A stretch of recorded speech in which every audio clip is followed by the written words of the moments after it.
This is Andy Perroff, Boxing Social in association with Betfred, and I'm joined by Savannah Marshall here at the Fury Gym in Manchester. Savannah, how are you doing? I'm very well, thank you. I'm good. It's good to hear. First as well, Happy New Year. Hope you had a good Christmas. Did you get up to much? No, not really. Just a quiet one. I'm not. Just me. I've got family in Australia, so they'd come over for Christmas. So it was just a quiet one. Now, I found out Peter and Hughie have taken to veganism over these past few weeks. Have they dragged you into that as well? Have you been a part? Have you joined the vegan campaign? No, I started in November, and I think I went for about 5 weeks, but I was eating fish, so vegetarian, pescatarian. But no, I've knocked it on the head. I've tried it and it's not for me. It's too hard. So did you have turkey on Christmas Day? I'm a beef girl. I had beef. That's enough of food, because I'm starting to get a little peckish now talking about it. And on to the boxing is the reason we're here now. 2020 has just started. We're only, I think it's the 8th or the 9th now, I'm not quite sure. But only obviously a week or so into the new year. How has these few days or so, being back in camp, etc., how's everything gone? It's been good. It's like I said, I've had about 2 or 3 weeks at home, so it's been good just to get back into it and know what's going on and what I've got in the forthcoming year. How difficult has this first week or so been, just trying to transition back into the boxing mode and boxing frame of mind, of get back into it after being able to enjoy 3 weeks of the festivities, as we say? I don't struggle that much with it.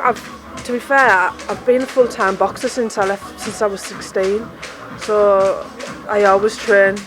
The only hard part is probably the weight at this time of year. I mean, what is the plans for this year? What have the initial discussions been with Peter, with MTK and with Eddie? So I'm trying to get out in February, just start the new year, and then I know Eddie's back in the northeast. I've heard maybe April time, so I'm hoping to get a big one then, and then just push on from there. I only joined Matchroom in the September, October, November, no, the August it was. So I've had 2 fights with them, so I'm hoping to push on from there. I've been a bit unlucky with opponents not taking fights or being promised fights and not coming off. So I'm hoping now I'm in a lot stronger position. I spoke to Peter earlier, and Peter said ideally you'll be out in February time, and then come April you've got that show back in the northeast where he'd like to see you fight for a world title. Is that kind of the plan and the image that you guys have set out? Is that the map and the process you're following? Yeah, definitely. The thing is that especially the heavyweight, you've got like super middle. There isn't that many women about, so at the minute I'm mandatory for the WBA. So I know Alicia Napoleon's fighting this weekend against the IBF champion from Sweden. So it'll be interesting to see who comes out on top for that one. I think the Swede will get it, but she'll have the WBA, so hopefully I can get a crack at that. I was going to say, what are your thoughts on that fight now that you've mentioned it? Yeah. Well, I think Alicia's quite small for the weight. I think she's, I don't know, 5'6" or something like that, but she's fast, which works in her favour. And I thought this, when I seen the face-off, the Swede didn't look much bigger than her. So originally I thought the Swede would have been too big and too strong. But I think they're the Swede's a little bit taller, so but I think the Swede might be just being a little too much for her. Moving forwards, I know it might be early doors yet, but as I'm sure you're probably a little tired of talking about, there's always been talks of you and Claressa Shields at some point as professionals meeting. How far away do you see that fight being? Back end of the show, 100%. How much different do you think it would be fighting her as a professional in comparison to when you fought and beat her as an amateur? I got asked this the other day. That fight was about 7 years ago, and I've changed a lot. You know, if you'd have asked me 2 years ago to switch to southpaw, I'd have went for no. If you'd asked me 2 years ago to drop my hands, I'd be like, no, I'm like this. I was your typical international amateur boxer. and I've changed a lot, and I believe the style I've got now works a lot more for me. So I think the fight will be totally different. Totally different.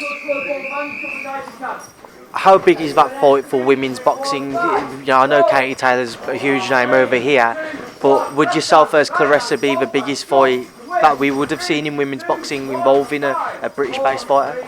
Yeah, because we're like the heavyweight females. Do you know? You have Joshua, you have Dillian White, and them fights headline shows. Whereas we are, I know we're middleweights, but that's probably the highest it goes in women for women. So we are the equivalent. Just to move away from yourself, just get a word on Hughie. Hughie's back in camp now, looking to build towards similar dates as yourselves. How's he been looking? Yeah, he's been looking good. He was a bit unfortunate in December to miss out on his fight because he'd been working really hard on new stuff, so I was really excited for him. But I think he trained all over Christmas and he's back and he's looking to show what he's been working on. Peter said, one of the things with Hughie, he wants to see him throw that right hand more, wants to see a meaner side to him, a meaner streak. In camp now and in the gym, do you see that? Do you see him throwing the right hand more? Do you see a power that maybe we haven't seen when we've watched him fight? Oh, my Hughie. Yeah. My Hughie. I think the style that he's picked up works a lot more for him.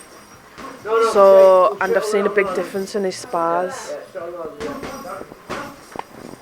Obviously, the heavyweight scene, the world titles are all tied up at the minute, and fights are kind of already aligned for this year, basically.